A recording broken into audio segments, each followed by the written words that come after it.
People say money can't buy happiness.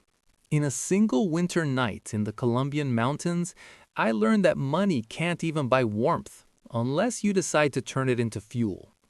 We burned $2 million in a fireplace just to keep my little sister from freezing to death. It wasn't a display of wealth, it wasn't a flex. It was a high-stakes emergency disposal of toxic paper waste. My father owned the world, but I was born with a blood debt I never signed for. I am not the heir to an empire. I am the man who spent his life trying to clean up the moral radiation my father left behind. This isn't another story about a drug kingpin. This is an analytical breakdown of the shadow. How do you live when your last name is the same bullet that killed thousands of innocents? And how do you escape a fate that was calculated before you even opened your eyes? When I was 7, my father would ask me with total seriousness, "What do you want to be when you grow up?" I didn't know then that in the mechanics of our family, there were only two real variables: dead at 34 or jailed forever. I grew up at Hacienda Nápoles. It wasn't a home, it was a laboratory for absolute power. The first flaw of my father's empire was what I call passive imprisonment. My father built me a private zoo, private parks, and private stadiums because, quite simply, I couldn't go to a public park like a normal human being. Everyone thought I lived in paradise, but the reality was that every marble wall and every stolen masterpiece was a high-tech form of solitary confinement. Our weekly budget for the rubber bands used to hold our cash exceeded $1,000. Yet, we didn't have the freedom to walk a single mile outside our gates without an army of mercenaries.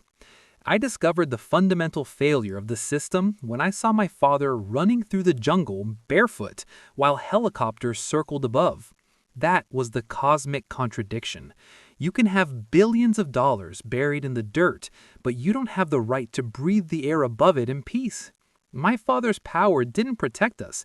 It turned us into the largest targets in a global shooting range. The moment my father fell, we didn't inherit his gold. We inherited a biological radiation. The second flaw of being the king's son is that you cease to be a person and become a political currency that everyone wants to spend. We tried to flee to 17 different countries. Every time we reached the border, the door slammed shut before we could even knock. They weren't rejecting a child. They were rejecting a toxic brand associated with explosives and cocaine. The name Escobar had a physical mass so heavy it sank every ship we tried to board. The superior solution to our survival was civil suicide. To live, I had to kill Juan Pablo. We changed our names, we adjusted our psychological profiles, and we buried our history under layers of silence in Argentina. We lived as ghosts for years. I learned that real freedom wasn't what my father had. Freedom was the ability to walk down a crowded street as Sebastian Marroquin without anyone feeling the need to spit on me. I learned the engineering of invisibility. But invisibility has a cost. You live in constant fear that your micro-expressions, your eyebrows, your walk, your tone will betray the beast you tried to outrun. The third flaw in this equation is the genetic debt. You can change your name on a government document, but you cannot change the DNA running through your veins. My father's shadow didn't just follow me, it lived inside me. I made the hardest decision of my life. I decided to meet the sons of the men my father ordered to be executed, the sons of ministers, the sons of police officers. I didn't go there to beg for forgiveness in some cheap dramatic gesture. Forgiveness in this case is an insult to the victims. I went to accept moral accountability for a legacy I didn't choose. I discovered that peace is 1,000,000 times more complex than war. War is a simple mechanical process. One bullet, one trigger pull, and it's over. Peace is a complex architecture. It requires sitting in a room with your enemy, looking into their eyes, and watching the pain your own blood caused as it bleeds right in front of you. I chose to be the architect who builds bridges instead of tunnels. My father destroyed Colombia with explosives. I am trying to reconstruct it with words and confessions. My father's real failure wasn't losing the war, it was his belief that lead could build a future for his family. But here's the dark hole in my story. No matter how much I apologize, I will always be the failed Escobar project to the world. I live in a permanent gray zone.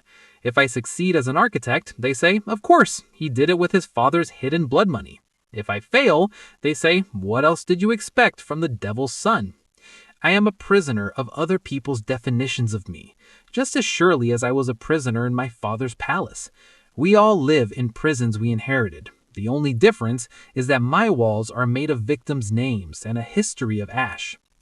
In the end, my father didn't leave me a fortune of billions. He left me a brutal lesson in nothingness. All that cash ended up in a fireplace. All that power ended up as a lonely body on a roof in a slum. I chose to be the son who said no. I chose to prove that a human being is not just a mechanical extension of their father's sins. Real legacy isn't what your parents leave in your bank account. It's the courage you have to stand in front of your own shadow and say, "This ends with me." If you discovered your father was the most hated man on earth, would you have the strength to burn his name and build your own from the ashes? Or would you stay in the warmth of the fire his money provided? Tell me the truth in the comments. I read them all because I'm still looking for answers in the eyes of strangers. A name is not a fate, unless you let it be.